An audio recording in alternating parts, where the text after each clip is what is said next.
मुझे कुछ साथियों ने कल बताया कि पत्रकार बंधु कह रहे हैं कि भैया कैंप में आप प्रेस कॉन्फ्रेंस करते हो, वहाँ गर्मी बहुत लगता है।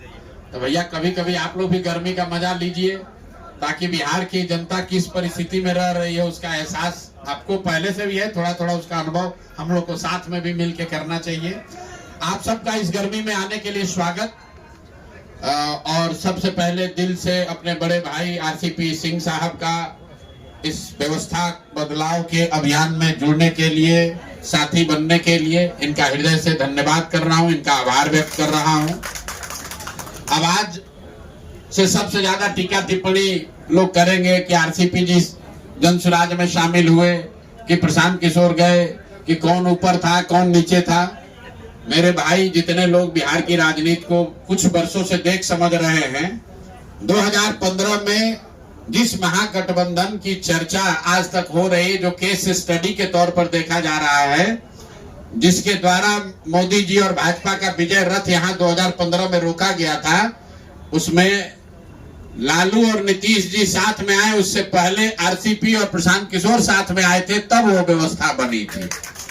तो इसको मैं उसी संदर्भ में देखता हूं। इनका लंबा प्रशासनिक और राजनीतिक अनुभव है। संगठन और समाज, बिहार के संगठन और समाज को समझने और उसके साथ काम करने का जो अनुभव है, बिहार में बहुत कम ऐसे लोग हैं जिनको इतना लंबा अनुभव है। प्रशासनिक अनुभव की तो मैं बात ही नहीं कर रहा हूं। प्रशासनिक अनुभव के तौर पे तो आप जानते हैं, ये आईएएस अफसर रहे हैं, यूपी में लंबे समय तक काम किया है, नीतीश जी के साथ काम किया है, मुझे वो बताने की जरूरत नहीं है।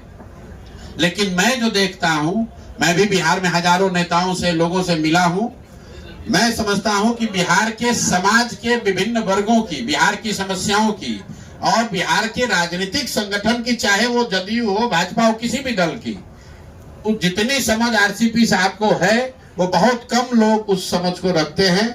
इसलिए अगर ये आज हम लोग साथ में दोनों आ रहे हैं, तो इसका बहुत बड़ा फायदा बिहार की उस सोच को, ये मत कहिए कि जन स्वराज को फायदा होगा, उसका बहुत बड़ा फायदा उस सोच को होगा, जिस सोच में लोग चाहते हैं कि बिहार में एक नई राजनीतिक व्यवस्था, एक नया विकल्प बने। वो विकल्प बने जिसमें कि अब बिहार में भी शिक्षा और रोजगार की बात हो, बिहार भी अन्य राज्यों की तरह विकास की दौड़ में शामिल हो। और जिन लोगों का भी ये सपना है कि अगले 10 वर्षों में बिहार देश के 10 अग्रणी राज्यों में शामिल हो, वो उस सपने को पूरा करने के लिए जो सेना, जो राजनीतिक फौज, जो फॉर्मेशन तैयार हो रहा है, उसके अगुवा के तौर पर आप आज से आरसीपी साहब को भी देखें। हम लोग भी उसी भूमिका में लगे हैं, और जो हमारे साथी बैठे हुए हैं यहाँ पर, तो चाहे रामबली जी हो, चाहे गिरी साहब हो, किशोर कुमार मुन्ना हो, हमारे अध्यक्ष श्री मनोज भारती जी हो, कुशवाहा जी हैं, या बहुत सारे साथी जो आरसीपी जी के साथ संघर्ष कर रहे थे। अभी यहाँ पर एकदम मैं उनका परिचय नहीं करा पा रहा हूँ, तो मैं माफी चाहता हूँ उन लोगों से भी। सबसे पहले तो मैं प्रशांत जी को बहुत बहुत धन्यवाद देना चाहता हूँ कि आज हम तो पिछले सप्ताह में नहीं सोचे थे कि 18 तारीख को रविवार के दिन आप सबकी आवाज पार्टी का विलय हम लोग जन स्वराज में करेंगे। देखिए, मैं तो इन सब चीजों में विश्वास करता हूं, और आज रविवार का दिन है, हम लोग सूर्य के उपासक हैं, बिहार में छठ की पूजा सब करते हैं, तो आज सूर्य भगवान का दिन है, बहुत ही हमारे लिए तो शुभ है।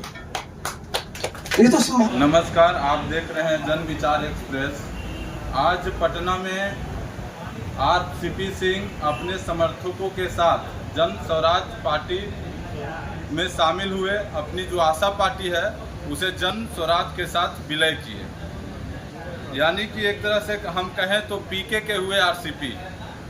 लेकिन पीके ने भी बड़ा आरोप जदयू पे लगा है, और उन्होंने एक चीज़ कहा, पीके ने एक चीज़ कहे कि इस बार हमें विधान तो बदलना ही है, लेकिन हमारी यह प्रयास होगी कि कहीं फिर से वह जंगल राज ना आ जाए जो पहले था, और कहीं नीतीश कुमार के पीछे से बीजेपी सत्ता में ना आ जाए। तो आरसीपी सिंह के आने के बाद कहीं ना कहीं हमारी जो विचारधारा है उसको बहुत मजबूती मिला है। और पीके ने जदयू पर बहुत ही बड़ा आरोप लगाया। पीके ने आरोप लगाया कि नीतीश कुमार के जो 5 बड़े नेता हैं वो मतलब मलाई खा रहे हैं। नीतीश कुमार की मानसिक स्थिति इस समय खराब है, उसके देखते हुए निर्णय लेने की क्षमता नीतीश कुमार में है नहीं। तो मलाई वो जो 5 बड़े नेता हैं जो कुछ नहीं किए, जो उनको करीबी हैं, वो मलाई मार रहे हैं। 5 बड़े नेता अगर देखें जदयू का तो ललन सिंह हो सकते हैं, अशोक चौधरी हो सकते हैं, विजय चौधरी हो सकते हैं या संजय सिंह हो सकते हैं। पीके का यह आरोप था और पीके ने आरोप लगाया कि जब महागठबंधन की जब सरकार बनी, जब बीजेपी और जदयू की सरकार को रोका गया तो उस समय भी आरसीपी सिंह का बहुत बड़ा योगदान था। लालू यादव से बात करने के लिए कोई नहीं जाता था, लेकिन आरसीपी सिंह ही बात करते थे। आरसीपी सिंह ने भी जदयू पे बहुत बड़ा आरोप लगाया। भारतीय जनता पार्टी मोदी जी पर भी उन्होंने आरोप लगाया। आरसीपी सिंह ने कहा कि ये जब मैं इस्पात मंत्री था तब हमें यह पता चला कि बिहार में खनिज संपदा प्रचुर मात्रा में है। नवादा से लेकर भागलपुर तक खनिज भरपूर मात्रा में है। 2 स्थानों पर सोना है और भी बहुत सारी खनिज संपदाएं हैं। जब मैंने नीतीश कुमार को बताया, 4 घंटों तक उन्हें समझाया कि बिहार में खनिज संपदा सिर्फ झारखंड में नहीं, जब बिहार में भी है। मैं इस्पात मंत्री हूं, मुझे ये पता चला है, आप खनन करवाइए। लेकिन नीतीश कुमार नहीं सुने।